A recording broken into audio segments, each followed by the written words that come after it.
Hello guys, master coaching में आपका स्वागत है। इस वीडियो में पढ़ने वाले हम 10th और 12th क्लास की बायोलॉजी का मोस्ट टाइम क्वेश्चन। और क्वेश्चन क्या, क्वेश्चन को समझे पहले। क्वेश्चन देखिए, क्वेश्चन क्या दे रखा है। क्वेश्चन है कि मानव में लिंग निर्धारण कैसे होता है, या XY लिंग निर्धारण तंत्र पर टिप्पणी लिखिए। तो ये हाई स्कूल और इंटर की बायोलॉजी में काफ़ी पूछा जाता ये क्वेश्चन। चलिए इसको पढ़ते हैं ध्यान से। परिभाषा क्या है इसकी, मतलब क्या है, मानव लिंग निर्धारण कहते किसको है उसको समझें। देखिए, लिंग निर्धारण एक ऐसी क्रिया या प्रक्रिया है जिसके द्वारा हम लैंगिक जनन से, किससे, लैंगिक जनन से, सेक्सुअल रिप्रोडक्शन से, लैंगिक जनन से उत्पन्न होने वाला नया प्राणी नर है या मादा है ज्ञात करते हैं। ऐसा पता लगाते हैं हम कि जो बेबी है वो मादा है या नर है। इस टाइप से हम पता लगा लेते हैं, किससे, इस प्रक्रिया से, किससे, लिंग निर्धारण की प्रक्रिया से हम पता लगा लेते हैं। ओके, नोट समझे इसका। नोट क्या है कि लिंग निर्धारण, जो लिंग निर्धारण होता है, लिंग का जो डिटर्मिनेशन होता है ना, पुरुषों के गुणसूत्रों पर निर्भर करता है। किसके, पुरुषों के गुणसूत्रों पर निर्भर करता है। जो पुरुष के होते हैं XY, उस पर निर्भर करता है। ये नोट पॉइंट है, काफ़ी इंपॉर्टेंट पॉइंट सबसे ज़्यादा यही है इस क्वेश्चन का। मानव में लिंग निर्धारण होता कैसे वो समझें। पहला पॉइंट आपको क्या समझना है, मानव गुणसूत्र मनुष्य की प्रत्येक कोशिका में, किसकी, मनुष्य की प्रत्येक कोशिका में 23 जोड़े और 46 गुणसूत्र होते हैं। कितने जोड़े होते हैं, 23 जोड़े होते हैं और 46 गुणसूत्र होते हैं। ये दो प्रकार के होते हैं।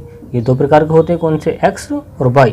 ओके, फर्स्ट वाला प्रकार है एलिंग गुणसूत्र अथवा ऑटोसोम्स कहते हैं इसको इंग्लिश में। देखिए क्या होता है, ये एलिंग गुणसूत्र या ऑटोसोम्स कहते हैं। ये गुणसूत्र संख्या में 22 जोड़े और 44 होते हैं। कितने होते हैं, 44 होते हैं, 44 होते हैं। 22 दूनी 44 हो जाएंगे ना। और प्रत्येक जोड़े के गुणसूत्र समजात होते हैं। जब प्रत्येक जोड़ा होता है वो समजात की कंडीशन होते हैं, मतलब क्या, एक जैसे होते हैं। जो 22 होते हैं, जो अलग होता है वो 23 बार जाके होता है। जो XY जाके बनता है ना, वो 23 बार जाके अलग होता है। 22 सेम टू सेम होती है।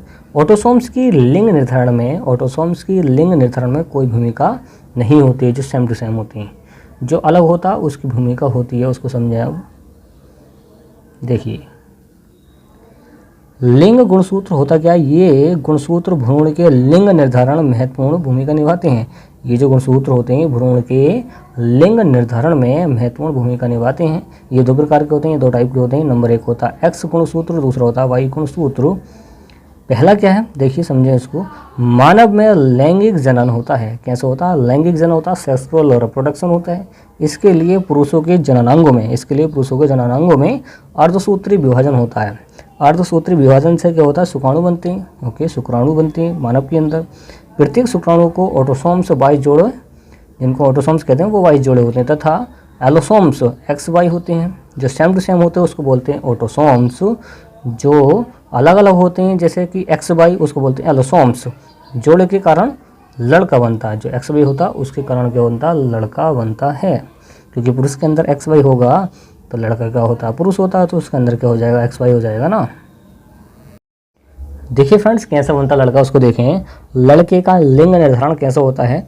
देखिए, पुरुष में शुक्राणु जो होते हैं वो होते हैं, कौन कौन से होते हैं, Y+22 और स्त्री में होते हैं, स्त्री के अंडकोशिका में होते हैं X+22। अब क्या होगा, पुरुष का क्या हो जाएगा, ये Y आ जाएगा, और लेडीज़ के अंडाणु में से, अंडाशय में से क्या आ जाएगा, X आ जाएगा। जब X और Y मिल जाते हैं उसको बोलते हैं लड़का। यहाँ से Y आए तो Y दूनी 44 ये हुआ। X आया, Y आया तो XY बना, तो टोटल बन गया ये लड़का। इस तरीके से लिंग निर्धारण हो जाता है लड़के का। और लड़की का प्रोसेस समझते हैं। देखिए, लड़के का प्रोसेस क्या है। लड़की का लिंग निर्धारण क्या होता है, लड़की का निर्धारण स्त्री के जननांगों में अर्धसूत्री विभाजन के फलस्वरूप, जो अर्धसूत्री विभाजन होता है उसके फलस्वरूप उत्पन्न सभी अंड कोशिका एक ही प्रकार की होती हैं। कैसी होती हैं, एक ही प्रकार की होती हैं, जिनमें X+20 गुणसूत्र होते हैं। कितने होते हैं, X+20 गुणसूत्र होते हैं। अब यदि पुरुष का X+22 गुणसूत्र वाला शुक्राणु, कौन सा, X+22 गुणसूत्र वाला जो शुक्राणु है, अंड कोशिका को निषेचित करता है। कौन सा, X वाला निषेचित करता है, तो लड़की का जन्म होता है। निषेचित का मतलब उसमें उनका मिल जाना, किसका, शुक्राणु का और अंडाशय का मिल जाना, वही होता है ना निषेचन। अब देखिए फ्रेंड्स, इसको भी चित्र के अकॉर्डिंग समझे क्या होगा। पुरुष के अंदर शुक्राणु x प्लस के 20 मतलब 22 हुए, x प्लस के 22, और अंड कोशिका में x प्लस के 22 हुए। शुक्राणु दो टाइप के होते हैं ना, एक होता है x टाइप का पुरुष के अंदर, एक होता है y टाइप का। तो यहाँ पे x टाइप का आ गया बाई चांस निकल के। अंड कोशिका में तो 100% क्या होता है, x ही होता है। यहाँ से भी x आया, यहाँ से भी x आया। देखिए फ्रेंड्स, इसको भी चित्र के अकॉर्डिंग समझें। यदि पुरुष के अंदर शुक्राणु क्या हुआ, एक्स टाइप का हुआ। कैसा हुआ, एक्स टाइप का, क्योंकि दो टाइप के होते हैं, एक होता है बाई, एक होता है एक्स। यदि एक्स वाला यहाँ से आगे निकल गया, 22 तो सेम टू सेम होते हैं दोनों के अंदर। ओके, जो ह्यूमन बनाते हैं, इंसान बनाते हैं इंसान को। ओके, इस अगर इसमें 22 में कमी है तो फिर कुछ और बन जाएगा। ओके, देखिए बाई चांस शुक्राणु क्या हुआ, एक्स हुआ और एक्स आ गया यहाँ से निकल के। अंड कोशिका में 100% एक्स होता है, यहाँ से एक्स आया तो एक्स एक्स मिलकर लड़की बना देंगे। जब भी एक्स एक्स मिलता है तो लड़की बनती है ना, 22 और 22 44। तो इस तरह से लड़की का जन्म हो जाता है, लड़की का निर्धारण हो जाता है। तभी तो 46 होंगे ना। देखिए 44 मतलब 44 और 2 46, टोटल गुणसूत्रों की संख्या 46 होती है ना। नोट करके ये ध्यान पर रखें, पुत्र या पुत्र होने की जो संभावना रहती है वो 50% रहती है। मतलब 50% लड़की भी हो सकती है, 50% लड़का भी हो सकता है, बाई चांस कुछ भी हो सकता है। ओके, तुक्का लग जाता है एक तरीके से। चलिए, ये क्वेश्चन यहीं पे समाप्त होता है। अगर आपको वीडियो पसंद है, वीडियो को लाइक एंड शेयर कीजिए, चैनल को सब्सक्राइब कीजिए। Thanks for watching guys.